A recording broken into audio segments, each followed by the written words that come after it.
KOIKI Media, we're bringing the world closer to your doorstep.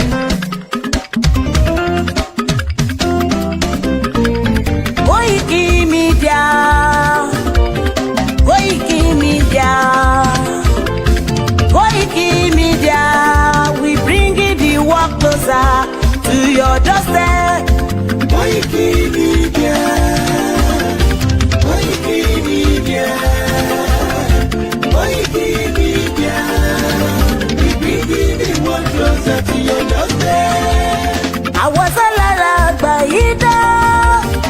Àwa ló láṣà àti èdè gbígbédè lárugẹ nílẹ̀ Oòduà o, àwa gangan ni bàbá. KOIKI Media, KOIKI Media, KOIKI Media, we bringing the world closer to your doorstep. They never sabi wetin we carry for her, but e dey move closer before dem go sabi. I said they never know wetin we carry for body, but e dey move closer before dem go sabi. Ọ̀kín lọ lọ́jà ẹyẹ, ìníhùn ló ló lajú. Ẹyẹ tó lórí kodò bí àdánwò àpẹẹrẹ lẹ́nu. Ká ṣiṣẹ́ fún ilẹ̀ bàbá wa, ká ṣiṣẹ́ fún ìlú bàbá wa, ká jùmọ̀ sowọ́pọ̀ ká lè tó dúdú àga. Odùduwà kò bá lè gbé wa. Ọmọ Odùduwà ṣe gírí. Ẹ dìde fún ẹ̀tọ́ adúláwọ̀, ká lè jọ jùmọ̀ gbé délẹ̀ ìlérí. Káwa lè gba ògo ilẹ̀ wa, ká ṣiṣẹ́ ká lè jọ gbàdé, ká lè gbàdé adé adúláwọ̀. Àwa ni ìmọ̀lẹ̀ tí yóò tàn káàkiri. Ọmọ Odùduwà ni wá. KOIKI Media, àwa là ń gbé tó lárugẹ. Ètò tó pọ̀jù owó tí wọ́n máa ní. Kásá ẹgbẹ́ polówó ọjà wá kájé gbùgbà yín jẹ. Ètò tó pọ̀jù owó tí wọ́n máa ní. À ń gbé tó lárugẹ, à ń gbàsà lárugẹ. Ètò tó pọ̀jù owó tí wọ́n máa ní. News and sports ẹ máa rí gbọ́. Ètò tó pọ̀jù owó tí wọ́n máa ní. Ọmọ Ìjẹ̀bú alárẹ̀ mi ló ní kí n máa ké tantan. KOIKI Media ọ̀rọ̀ lágbájúmọ̀ mi o, máa bá ṣẹ̀rẹ̀ lọ o. Ọmọ Yorùbá nìyẹn, ọmọ Yorùbá tata o. À ń gbádùn rẹ ọmọ Ìjẹ̀bú alárẹ̀ mi, ṣẹ́yìn ló máa fi dìbò tẹ̀ mọ́lẹ̀ o. Ẹ̀yin lọ́mọ onígbò máa ń dé máa dé máa dé, ẹ̀yin lọ́mọ onígbò máa wọ̀ máa wọ̀ máa wọ̀ o. Igbó máa wọ̀ gbàjòjì ò gbọ́dọ̀ wọ, àjòjì tó bá wọ bẹ́ẹ̀ á tẹ̀lé ní ẹbọra. Ẹ̀yin lọ máa náwó kóyìnbó tó dé, ìgbà tó yìnbó dé o, owó náà dẹ́ tún pọ̀ sí o. KOIKI Media ṣàwa ní bàbá. KOIKI Media àwọn ní bàbá. KOIKI Media àwọn ní bàbá. Àdáńtọ́ àtúnpèrègèdè. KOIKI Media àwọn ní bàbá. Àwa là ń gbé tò lárugẹ jẹ́ ká jọ gbọ́ o. KOIKI Media àwọn ní bàbá. Àkúnjà fẹ́tọ̀ ilẹ̀ wa, fẹ́tọ̀ ilẹ̀ Yorùbá. KOIKI Media àwọn ní bàbá. Ọmọ Oòduà ni wá o, tọkàntọkàn. KOIKI Media àwọn ní bàbá. Ikú tó ṣe bí lébi òsì, àdìmú bàbá iyọ̀. KOIKI Media àwọn ní bàbá. We bring you work closer to your doorstep. KOIKI Media àwọn ní bàbá. Afẹ́fẹ́ tó ń fẹ́ òòdùn kan ní oko lára ni. KOIKI Media àwọn ní bàbá. Àpèrègèdè Olódùmarè ló fún wa ṣe. KOIKI Media àwọn ní bàbá. Gbogbo ayé ẹ gbọ́, àwa ní bàbá o. KOIKI Media àwọn ní bàbá. Ẹ máa bọ̀ wá ẹgbẹ́ polówó ọjà yín wá o. KOIKI Media àwọn ní bàbá. Odùduwà lágbédá ní òtítọ́ lágbédá ní. KOIKI Media àwọn ní bàbá. A kì í sọ̀dálẹ̀, a kì í sódìkẹta. KOIKI Media àwọn ní bàbá. Àdúró tán, a tún pèrègèdè. KOIKI Media àwọn ní bàbá. KOIKI Media, we bring you work closer to your doorstep. KOIKI Media is around. To give us latest. Is around. To give us latest. Ladies and gentlemen, ẹ mú kalẹ̀ sílẹ̀, ẹ tẹ́tí ẹ gbọ́ ètò tó kojú gbogbo. Ladies and gentlemen, ẹ mú kalẹ̀ sílẹ̀, ẹ tẹ́tí ẹ gbọ́ ètò tó kojú gbogbo. KOIKI Media is around. To give us KOIKI Media.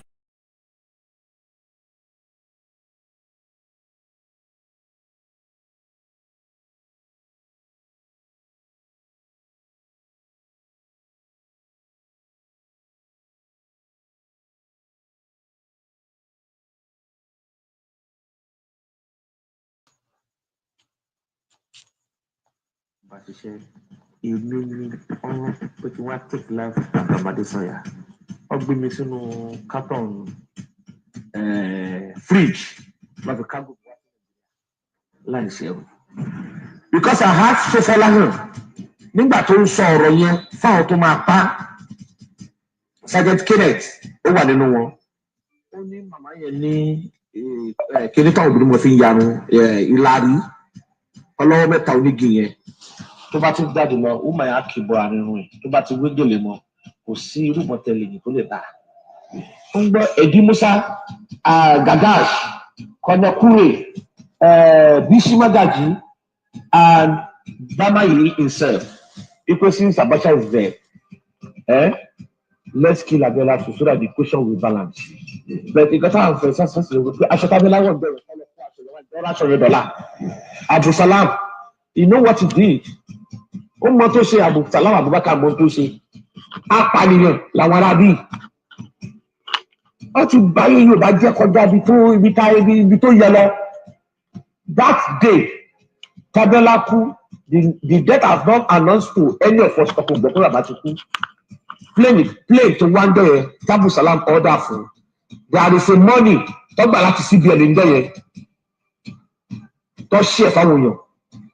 They should go back to the record. Dr. Belaku, owó tó jáde ní CBN.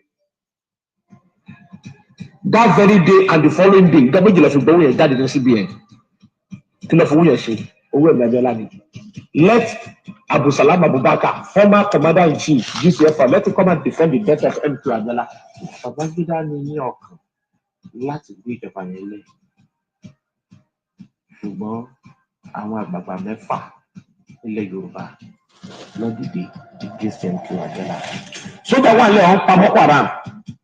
Bàálù dẹ̀ tún lọ ń fún wọn lóúnjẹ ń bẹ̀. Ta ló fún bàálù yẹn ní airspace to move? Ṣé kò ṣe yẹn kan ni? Boko Haram in the military. They are in the army. They are everywhere. Ó fún Boko Haram pé bó ṣe máa wọlé bí tó máa gbà wọlé. Clark ẹ̀dẹ́gbọ̀n obìnrin. He was a woman sergeant. Pé ọ̀gá. Ó dẹ̀ yọ pípò ó fire again ó pa ọmọbìnrin yẹn. Ẹ pariwo Sunday Igboho ń bú Sunday Igboho ni. Ó kọ̀ jẹ́ pé òun náà aláṣọ̀jù ni. He is doing the right thing. Nígbà tẹ́ bá ń pa gbogbo àwọn èèyàn wa, ṣé kò ní sọ̀rọ̀ ni? Tí wọ́n gbọ́dọ̀ lágbára ti sọ̀rọ̀, wá jáde wá sọ̀rọ̀ náà. For years ago, èmi ti mọ̀ pé Nàìjíríà ṣe máa dojúrú. Yíbo ìṣẹ̀lẹ̀ tí yẹn ń gbẹ́kẹ̀lé o. Tí ó pé Yíbo ti pọ́n fẹ́ lọ, pé káà náà ti pé a fẹ́ lọ. There is time.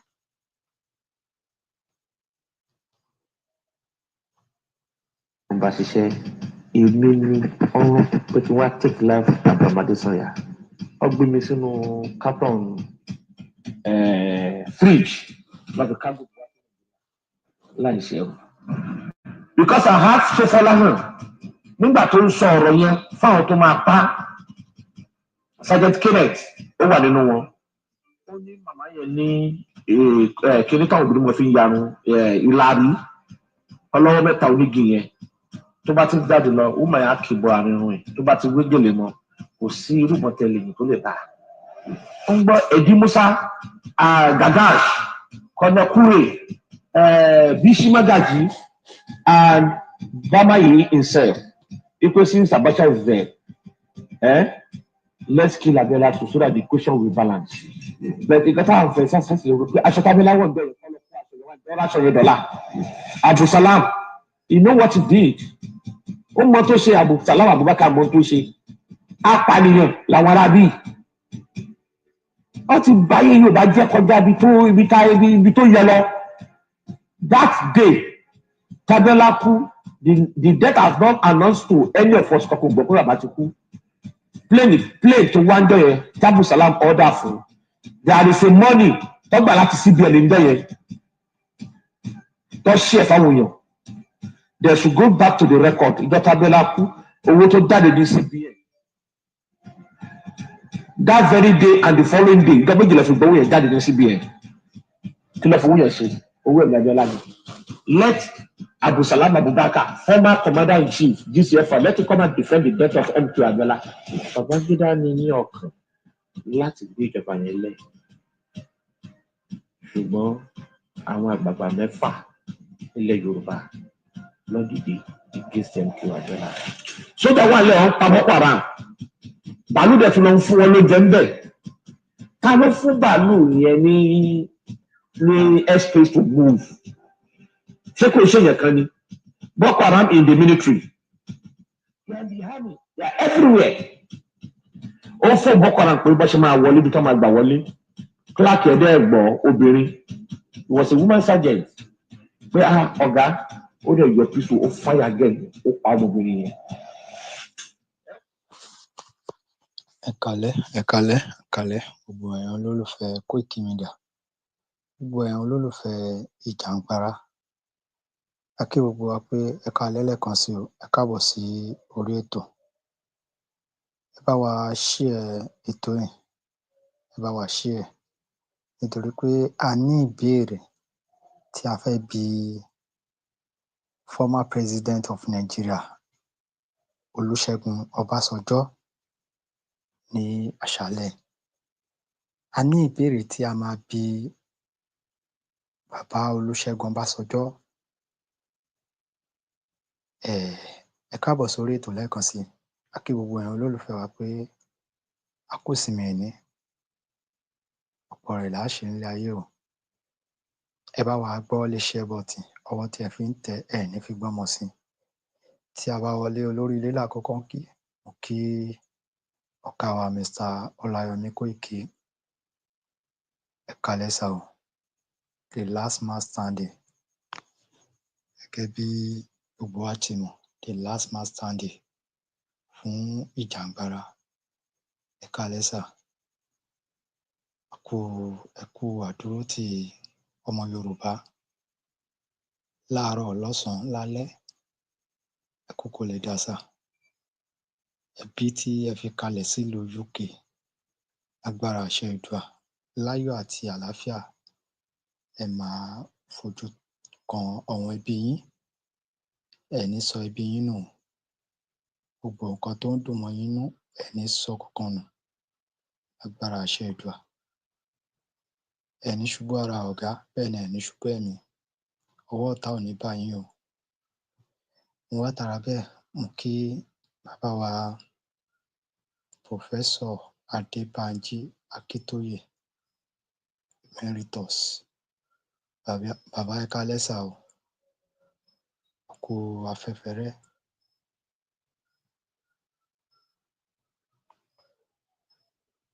Bàbá, ewu tí ń bẹ lórí yín lágbára àṣẹ Èdùà. Ẹ fi máa kó wa délẹ̀ lérí. Àní wá yín tì o. Ẹ ní ṣubú ara, bẹ́ẹ̀ ni ẹ ní ṣubú ẹ̀mí. Ẹ ní fọwọ́ yín gbọ́mọ sí o. Ẹ sì máa dàgbà jù báyìí lọ lágbára àṣẹ Èdùmàrè. Mo wá tara bẹ́ẹ̀ mo kí olóyè Professor olóyè Dr. Májàsọ́lá Ìgbòho Òòṣà. Mo kí yín sà bàbá ẹ káalẹ́. Ẹ kú kó lè dá sà. Ẹ kú àdúrótì ọmọ Yorùbá. Ẹ ní sọ ẹbí yín nù lágbára àṣẹ Èdùà. Gbogbo àwọn ọmọ yín, ìyàwó yín, ẹ ní sọ wọ́n nù. Ẹ ní ṣubú ara, ẹ ní ṣubú ẹ̀mí. Lágbára àṣẹ Èdùà, ẹ̀yin lẹ máa kó wa délẹ̀ lérí o. Lẹ́ẹ̀kan sí ẹ bá wa gbọ́wọ́lé share button. Ẹ jọ̀ọ́ ẹ bá wa gbọ́wọ́lé share button. Nítorí pé à ń lọ sínú agbami ètò ńsìn níbi tí a ti fẹ́ fi ohùn ránṣẹ́ sí President Olúṣẹ́gun Ọbásanjọ́. Former President Olúṣẹ́gun Ọbásanjọ́, bàbá, gbogbo ọmọ Yorùbá wọ́n ní ká máa bi yín wípé kí lẹ mọ̀ sí ìfòfindè General Bọ́lárìnwá?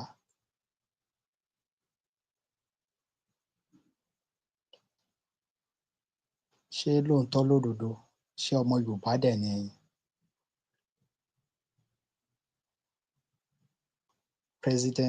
Former President Olúṣẹ́gun Ọbásanjọ́, a ò tíì rí àrídájú torí pé bàbá yìí bí wọ́n ti pera wọn ní ọmọ Yorùbá tó, a rí i pé kò sí àǹfààní kankan tí wọ́n ṣe fún Yorùbá ju wípé kán máa dẹ tàkúté, kán máa dẹ́ sílẹ̀ de ọmọ Yorùbá tó bá ń sọ òótọ́.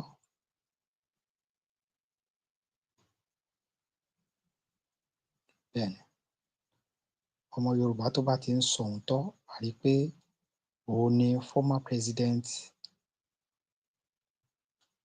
Olúṣẹ́gun Ọbásanjọ́ ni wọ́n máa ń dẹ pàkúté dè.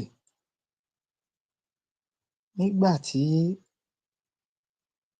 General Bọ́lárìnwá tí wọ́n jáde tí wọ́n sọ̀rọ̀ lọ́jọ́ kìíní àná, kété tí wọ́n sọ̀rọ̀ a ti rí i pé wọ́n ti fòfin lọ gbé General Bọ́lárìnwá. Nínú ìwádìí, a wá rí i pé former President Olúṣẹ́gun Ọbásanjọ́ wọ́n mọ̀ nípa ẹ̀. Wọ́n mọ̀ nípa ìfòfingbé tí wọ́n fi òfin gbé General Bọ́lárìnwá nípa bí General Bọ́lárìnwá ṣe tú àṣírí ikú Abíọ́lá.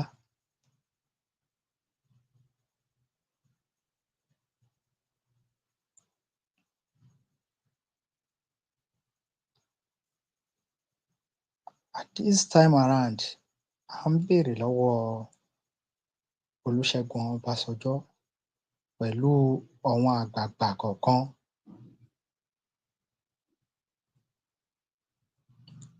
nílẹ̀ Yorùbá wípé kí ni ohun tí ìkọ̀ọ̀kan yín mọ̀ nípa ìfòfingbé General Bọ́lárìnwá láti 2021 tí wọ́n ti gbé bàbá yẹn. A rí i pé wọn ò tíì fi bàbá yìí kalẹ̀. Kí ló ṣẹlẹ̀?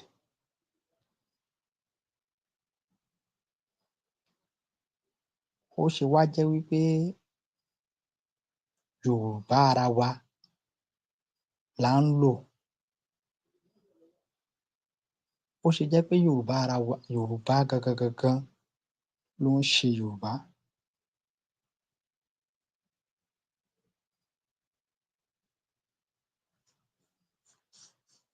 Why tó fi jẹ́ pé Yorùbá gan ló fi ń mú Yorùbá?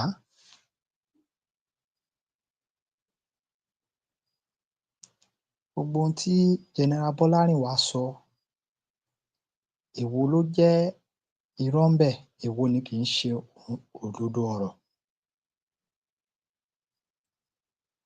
Ohun tí General Bọ́lárìnwá dẹ̀ sọ, ohun tó mọ̀ nípa ni, nítorí pé ìkan lára àwọn ọ̀gá ológun orílẹ̀-èdè Nàìjíríà ni nígbà náà. Kí ló wá dé tẹ́ fi sí àhámọ́ láti bí ọdún mélòó kan sẹ́yìn? tí ẹ fi bàbá yẹn lẹ̀.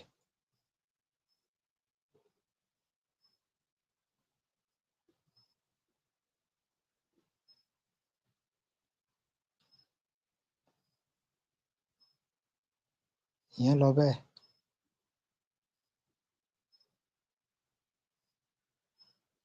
Ní ẹnujọ́ mẹ́ta yẹn, ìsídà àná kọ́ nìyẹn, a rí wípé ìkan lára aṣòfin orílẹ̀-èdè Nàìjíríà tán tún jẹ́ ọmọ Yorùbá, a rí wípé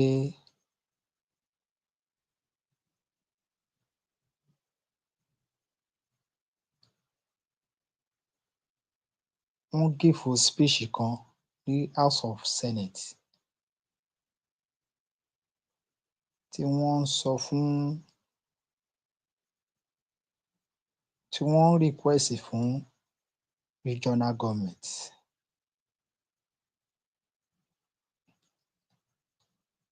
By this time around, ṣé regional government ló ku ọmọ Yorùbá kù àbí ẹ̀ ń fi wá ṣeré? Ṣé ọ̀rọ̀ regional government ni Nàìjíríà nílò tàbí ẹ mọ̀ọ́mọ̀ fẹ́ máa fi wá ṣeré?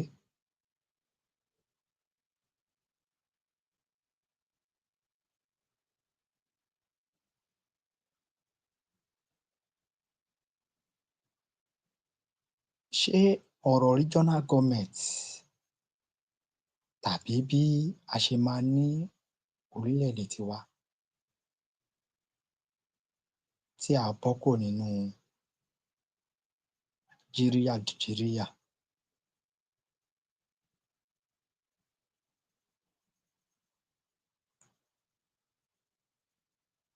Tẹ́ bá ṣe regional government, ǹjẹ́ ìyẹn dí Fúlàní lọ́wọ́ láti má wá attack àwọn àgbẹ̀ wa?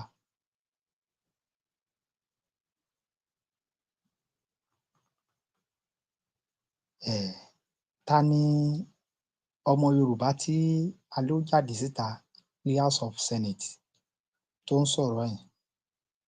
Ẹni náà ni Senator Ọpẹ́yẹmí Bámidélé tí wọ́n represent Èkìtì Central.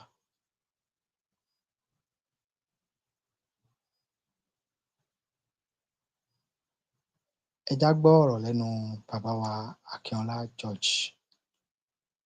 It's very clear. We made a declaration saying that it's too late for restructuring in Nigeria. You will remember in 1962, there was a massive problem in Nigeria when Awolowo was arrested. Our people talked to us. There was crisis for over 4 years that led to the coup. There was a Yoruba meeting of elders called the Yoruba Leaders of Thought. We relented. The thing continued. Yoruba has continued to lose ground since that time. In 1993, there was the annulment of the June 10 election. Shijuade, the former Oni, spoke and said Yoruba should go ahead and conduct an election. We did. It led to nothing. The same thing happened in 1998, just before the handover to the democratic elected government. Yoruba did not want to go for anything like Nigeria again. But then it failed. Look at where we are. Yoruba has been losing ground since 1914, and we are just tired. We are not for restructuring. It's too late for restructuring in Nigeria. It's too late for sovereign national conference. It's too late for resource control. What we want now is Oduduwa Republic. And we are very categorical about that. We have made that very clear. We have made declarations, and we are very serious about our demands. Every region just go to its own tent. Yoruba wants to be on its own because the problem that Yoruba has is Nigeria. Nigeria is the problem, is the impediment to Yoruba development. Is the impediment to Yoruba development. Without Nigeria, we won't be where we are. 1960, we were far ahead of South Korea and North Korea. We were far ahead of China even. We had television before France. We had radio before South Africa. Now look at where we are today. I think it's a shame that even any Yoruba man can be talking about restructuring at this point in time. What are we restructuring? This country that is already shot to pieces? I don't think that's what we want. But they are always talking about giving Nigeria a chance. The patience of Yoruba with Nigeria has come to an end. ọ̀rọ̀ ni a ti gbọ́. Gẹ́gẹ́ bí sẹ́nítọ̀ tó dìde lé ilé ìgbìmọ̀ aṣòfin tí ó ń dìmáàdì fún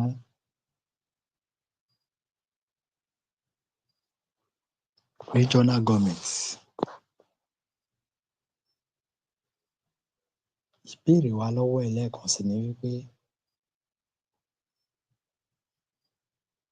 at this point, kí ni regional government ṣì lè ṣe nínú ayé Nàìjíríà? Kí ni regional government kí ló lè ṣe nínú ayé Nàìjíríà?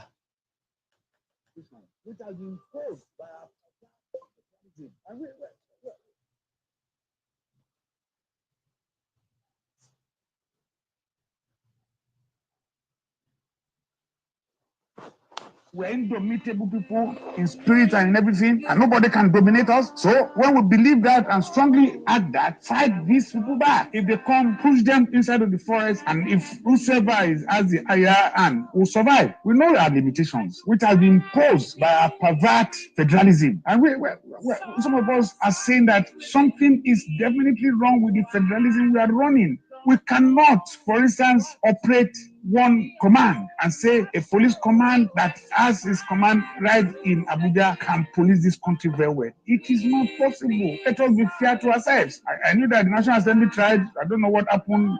It failed. Why don't we work at having state police? And the state police in that wise will be properly armed. The state will have no option to ensure that they are armed. Now we have the security network, the Western Regional Security Network, which is Amotekun. Limitations have been put on our way that, okay, prohibited ammunitions they cannot carry. While those who are coming to attack us are even carrying military ammunitions so powerful. In spite of that, because of courage, our people are ready, even with their bare hand, to face them. Whatever happens, they will still confront them. So we run into our rooms and they come, or go into the churches or go into the mosque and wait for them to come and kill us there. No, we will confront them in that forest. If our federal system of government, there is no restructuring and change in the way we think and the way we do everything, then I'm not too sure security can be guaranteed. Ọ̀rọ̀ ni a ti gbọ́ lẹ́nu olóògbé arákùnrin Akérédolú, former governor of Ondo State. Ìdí tí mo fi play ọ̀rọ̀ bàbá yìí ni pé ìbéèrè tí mo ń béèrè lọ́wọ́ Senator Ọpẹ́yẹmí Bámidélé, nítorí pé everyday ni wọ́n ń gbéyàn lé ìpínlẹ̀ Kogi látẹnu tó ti bẹ̀rẹ̀ láti Ìyàmóyè lọ dé Èkìrìn, Ifè lọ dé Ìkàbà, kọjá Ìkàbà, everyday by day ni wọ́n kidnap ń bẹ́ẹ̀ sìn.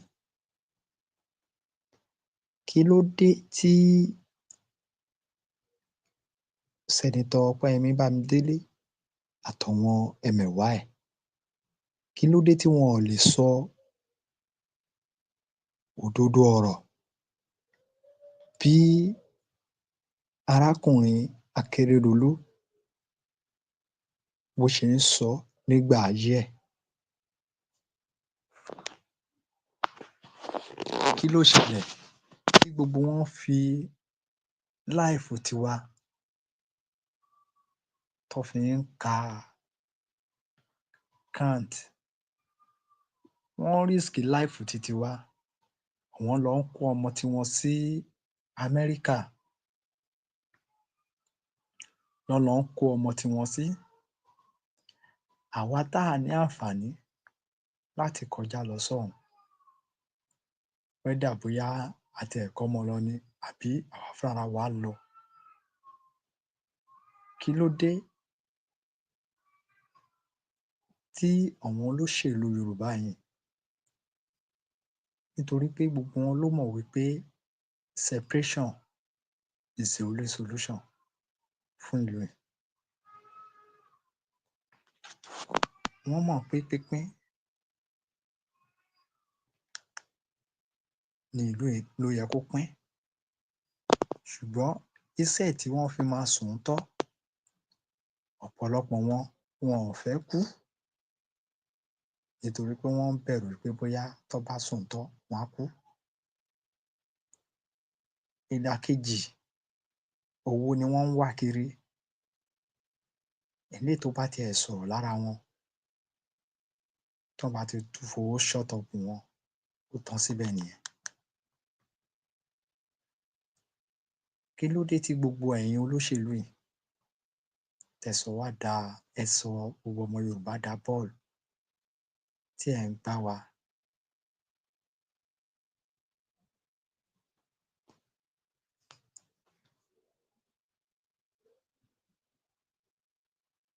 Màá fi yé yín wípé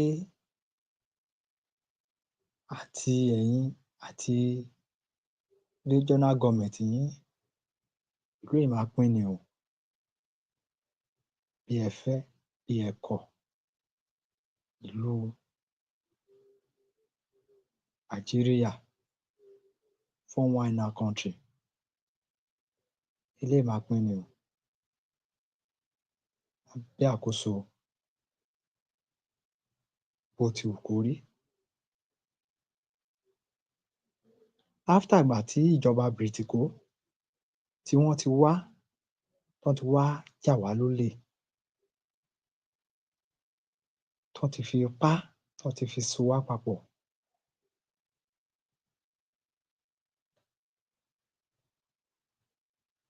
ẹ gbọ́ ọ̀rọ̀ lẹ́nu wọn.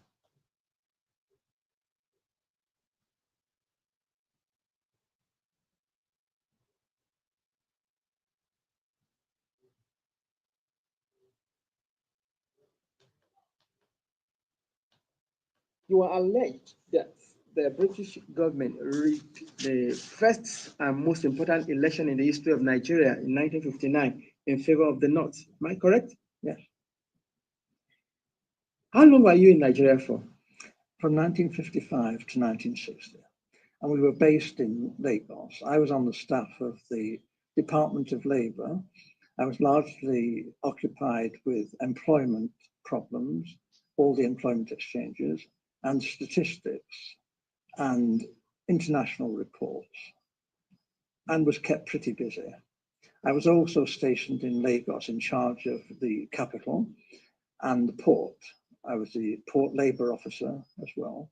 And I also devised a port labour scheme and later a social security scheme, which was one of the first in Africa, which guaranteed workers some income after they'd finished work. It was a providence scheme, as I say, it's called the National Providence Scheme, and I was very proud to have put that on the statute book. I was going to ask you what your role is. You've mentioned three important. Is there any particular name given to your office while you were there? Just like an officer. I was a labour officer, a senior civil servant. Okay. I only intended to stay in Lagos initially for 2 tours of duty. Although, because of this conflict with the elections, there were difficulties. Actually, government wouldn't let me leave the civil service. They were determined that I should stay in the civil service after my 2 tours. And I was offered very considerable incentives, including a knighthood, to stay and work for government. Primarily, this was because I had access to state secrets. I learned, and the Governor General himself confirmed this to me, that the elections were rigged, contrived. The intention was that the North should rule Nigeria. Even in 56, the Northern leaders were very proud and were saying, if they couldn't run Nigeria, never mind elections. They might not join Nigeria. They might leave. And we all thought, well, how would they survive? There were no industries. There's not a great deal of agriculture, some groundnuts in the north. This wasn't very practical at all.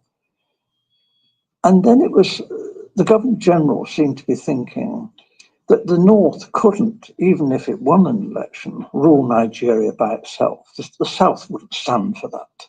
So there had to be a partner, either the Igbos in the east or the Yoruba in the west, to team up with the North. What he didn't want was for the two southern parties, the Igbo and the Yoruba, to team up to form the government, because he believed.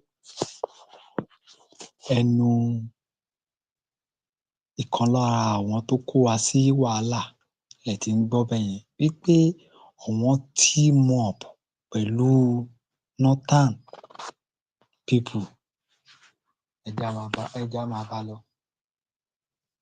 He believed the North wouldn't tolerate that and talked about leaving the Federation. So as I learned, in a small way at first, but very rapidly I learned about the election fixing. And as I say, this was confirmed to me by the Governor General. He actually said that he wanted me to know the truth because he wanted me to know how much trouble I was in. You mentioned statistics. You were collecting figures. Yes. Is that for labor and unemployed people only, or generally? Primarily, but obviously my interest was in the population of Nigeria. Yes. And Awolowo, the Yoruba leader of the action group, yep, and Chief Enaharo, they too, other people were saying, where are all these millions of people in the north? Where are they? We're going up there to campaign. We want to know, And you see all these, thousands of miles of not very developed countryside, and yet the Northerners are claiming that their voting registration figures are larger than in the South, larger, far more people up there. Well, actually, if you went through the Igbo land, Enugu and that, you saw lots and lots of people. If you went to Ibadan, Ibadan teeming with millions of people. But we didn't actually see many Northerners, and obviously not many Northerners at that time came to Lagos. So this did arouse suspicion. Now, what does this mean for Africa's most populous nation? If the foundation of Nigeria's democracy was deliberately corrupted, can we still call what followed a legitimate system? Have we been building a nation on a lie told before we ever had the chance to speak for ourselves? Smith's confession goes further. He claims the election was rigged specifically to favor the North, not out of justice or merit, but out of strategic colonial design. The idea wasn't to create balance, it was to preserve control.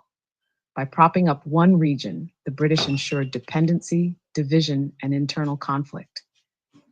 They did do a deal with Zik, Dr. Azikiwe, from the East. Dr. Azikiwe, there was this big problem in Nigeria. It's the same big problem in America and in Britain. How do you get funds to fight elections? The candidates in Nigeria had no money, but they did have marketing boards, which were a kind of semi-nationalized industry. And they borrowed money from the marketing boards. But there was a suspicion that Dr. Azikiwe, who has formed his own bank, the African Continental Bank, was actually bankrupt, but he was borrowing very large sums of money from the marketing boards and not necessarily repaying the loans. We knew this. We had a great secret service. All the politicians' phones were tapped. all the politicians' mail was opened. Everything that any major politician did in Nigeria, we knew in hours. We watched. We knew all that was going on. Are you saying, in essence, that Dr. Azikiwe took money? He was blackmailed by the British to do our bidding.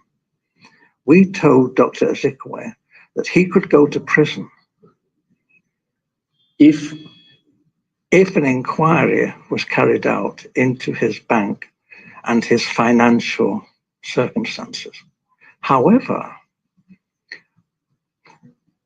we would not want to be vindictive if Dr. Azikiwe was cooperative in helping forward the plans that we had made in the best interests of Nigeria. Dr. Azikiwe has nothing in common with the northern politicians. He loathed the northern politicians. But Dr. Azikiwe went north and did as he was told. And what he was promised was this: the real power, effective power, would be in the hands of the northern emirs. However, it would look great if the president was Dr. Azikiwe and he was given a field marshal's uniform and an admiral's uniform. He asked, please, could he have a row of medals? But they said, well, no, that was a bit difficult, to get the medals. So when the ambassadors started arriving, he was known to be asking people from foreign countries, perhaps they had a medal for his uniform. We thought this was terrible, but it was said that this happened. He was very vain. And for a time, he functioned as first the Governor General, and then when Nigeria became a republic, as the president. But he had no power. And when he did try to tell the army, he said, I'm the field marshal, the army has got to do with this. They said, hey, you're just a ceremonial figure. You have no power. The Prime Minister, Balewa, gives us our orders. So there was a feeling then that there was going to be trouble. And then it was because the Awolowo and the Action Group had become the official opposition. What we British wondered, how could they win another election without the British counting the votes? There could not be another proper run election without us there. We knew what we were doing. We were just helping things along. We were doing what the British do, favouring our friends and looking after our own and repaying favours. We don't call that corruption. Right. The Europeans, not stupid. We are watching what's going on in Nigeria. And we too are beginning to feel there's something not quite right here, that maybe the elections are not going to be as straightforward as they're meant to be. Nigeria was being described as the showcase of democracy, and it was expected that the nationalist leaders would win through. But actually, when the election results were announced by the Governor General, before the vote was even in, didn't vote, didn't count for that. He didn't wait for that. I have to tell you, the British were counting the votes, and the British cannot be trusted. They look after their friends. Loyalty is the big thing for the British. And we were friends with the emirs of the north. We looked on people like Inaharo and Awolowo as rather dangerous people. They might even be communists. That's ridiculous, actually. They couldn't be communists in 1,000 years. But this was a sort of thing that was being said. And we were, Europeans, were getting a bit worried about all this. It wasn't quite the honest, straightforward election that we were hoping for. If one region was handed power at the expense of others, is it any surprise that distrust still defines Nigeria's politics today? How much of today's ethnic and regional tension is the result of a game played decades ago? Was Nigeria ever united, or just temporarily glued together by imperial convenience? Perhaps the most shocking part is Smith's admission that Northern leaders at the time were not only aware of this manipulation, but proud of it. Now, if you recall what is said about the role of the Governor General and the attitude of the British government in particular, regarding the fear that Awolowo, Okotebo, and the lot of them from the south are dangerous. Is there a particular reason? Why the fear from the British government? Is it that they don't want to release or relinquish Nigeria? Or they still want to control Nigeria? They knew that the North would do as they said after independence. If it had any, the North would just, because it was their habit, they liked the British, whereas the nationalists were an unknown factor. Actually, when they took the flag down and hoisted the Nigerian flag, not one of the major nationalist politicians was there. They weren't even on the platform. This was incredible. These were the people who had sought independence. The people in the North didn't want independence. They didn't want the British to leave. So this was a farce. And for most Europeans who were very close on watching this, we were disgusted.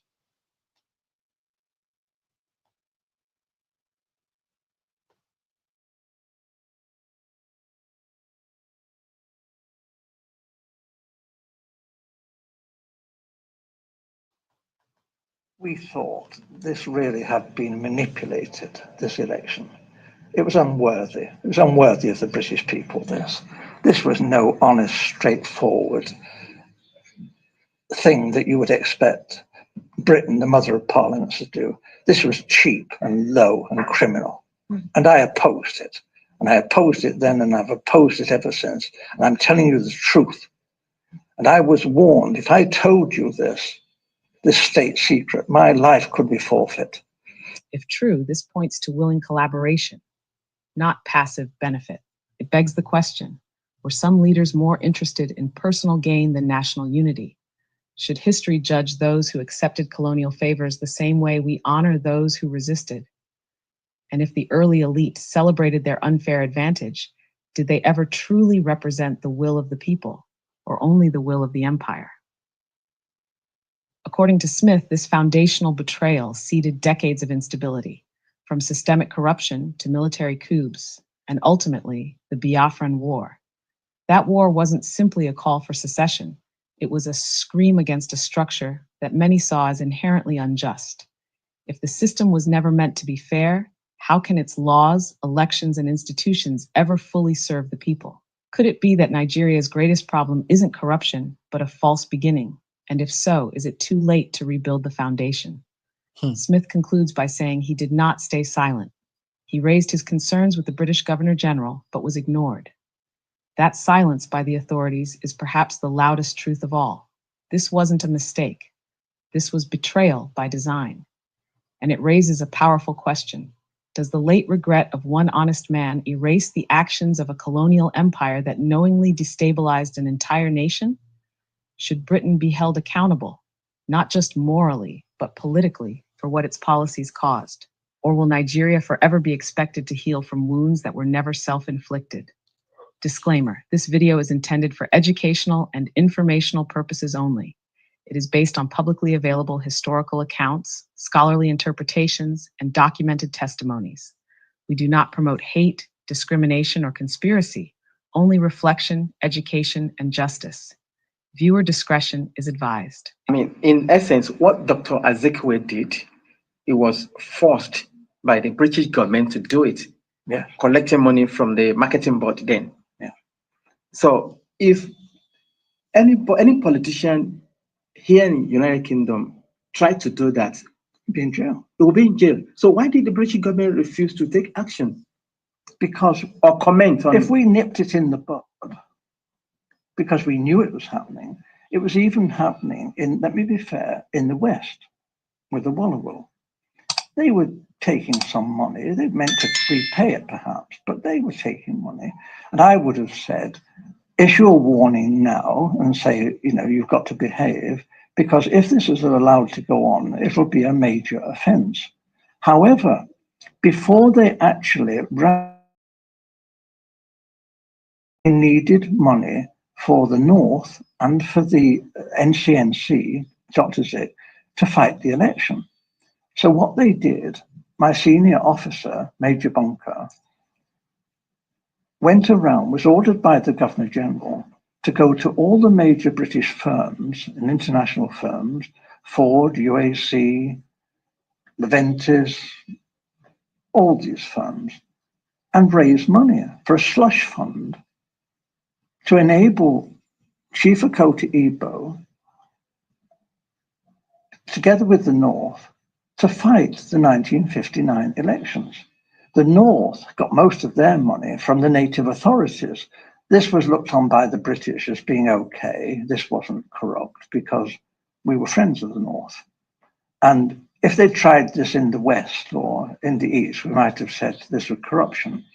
But because it happened in the North, the native authorities' public money was poured into the government party, the NPU. So this obviously was a terrible fiddle. We were discriminating against the Southern politicians in favor of these Northern emirs. What we saw was that this would not be the first act of treachery. They would have to smash the action group because the action group was strong. And in a fresh election, they would be sure to win. They were pretty honest and regular guys. And a lot of the British quite admired Awolowo for his brain power. And they admired Chief Inahro, who was a bit cheeky and young and spirited. And they were both quite admired, they were like right-wing Labour people, nothing revolutionary. And so a great deal of money was raised by my senior officer, Major Bunker, before the 1959 election. And this was money put up by United Africa, by Ford, Shell, BP, and my wife, who was the personal assistant to the general manager of BP Nigeria. She's not going to tell you anything because she was a confidential secretary. I can only tell you that we were very well informed on some of the hanky-panky that was going on in Lagos. Harold Smith's confession is not just a footnote in history. It is a spotlight on a shadow many tried to forget.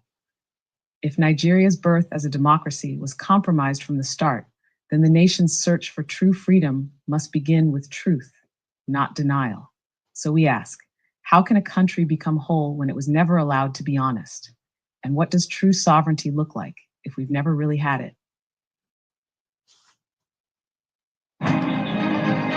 You dey wonder how I get on.